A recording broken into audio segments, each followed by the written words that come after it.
Hey everyone, I am going to do a quick guide here on disassembling a Magpul style CTR stock. This is an Airsoft version. It's not even the PTS version, it's just a clone version purchased from airsoftdepot.ca. It's a good Canadian Airsoft parts retailer, online store, whatever you want to call it, candy shop. Now this was only like 25 bucks. It's, I believe, their enhanced version or whatever with the rubber pad on the back here, which is, it's actually pretty comfortable. Be nice to have something like that on a real CTR stock if I ever got one. However, the problem I had when buying this is that the pin that actually locks into the buffer tube that lets you adjust the length, which is this guy here. Not the friction lock, this is a friction lock system, but this one, which is this pin that moves up and down, normally you would depress this at the back here and then slide it and then let go and then move it until it locks in place.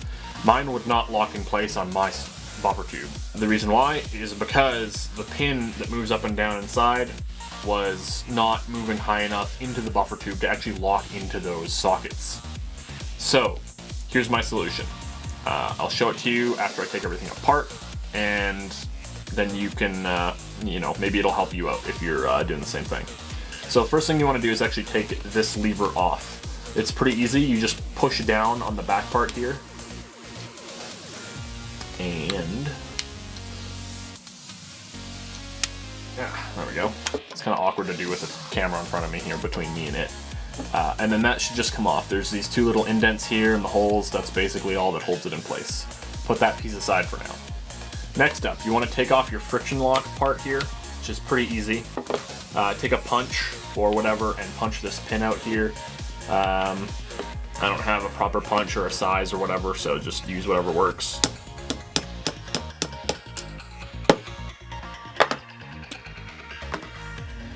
You can punch it out most of the way or all of the way if you so desire. However, I usually find that just taking a pair of pliers like this, kind of twisting and pulling out at the same time, works just as well. Take that pin, set it aside.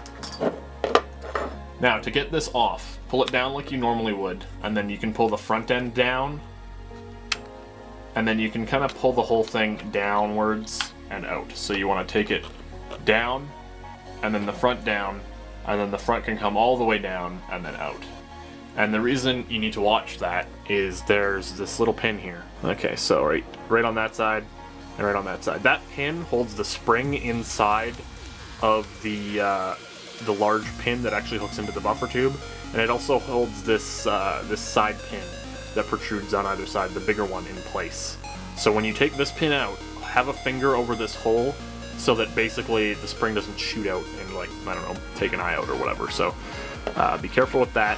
And then when on this piece here, these grooves on the sides there and on the other side there, basically they hook into this pin.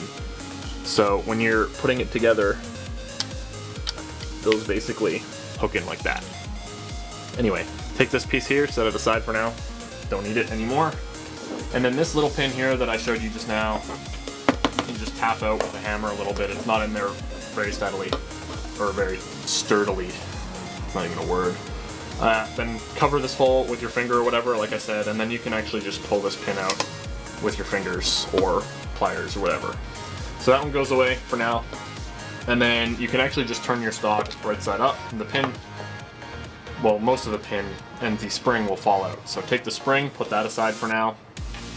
The pin that that the lever here attaches to and pushes up and down has a little slot in it, and basically the spring fits into that slot and prevents it from moving sideways out of the actual stock until you take the spring out. So the spring's got to come out first, then this piece can come out, put that aside. And then the actual piece inside the gun here that locks into the buffer tube, this piece here, the top part locks into the buffer tube. Let me just zoom in. So the top piece there locks into the buffer tube. And you can see on the sides, there's a hole. That hole is where the pin goes through, the pin with the slot, and then there's a long slot, basically, right here.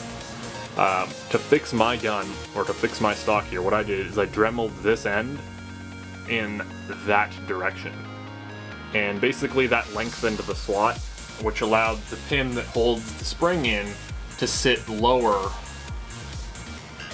on the piece like that, basically. Normally it would be here, and I lowered it down to there, which allows the pin, like if you think about it, that would be the maximum height. Now that's the maximum height. So it gave me a little bit, like probably a millimeter, maybe even less than a millimeter of extra height on the piece. And that fixed it for me.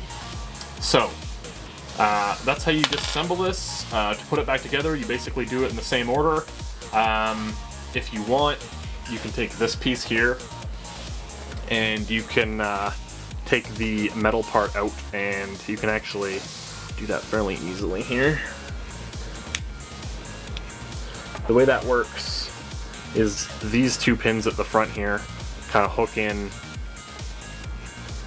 like so, and then this plastic part here at the back, that can come out, but that hooks into the hole right there in the back of this piece.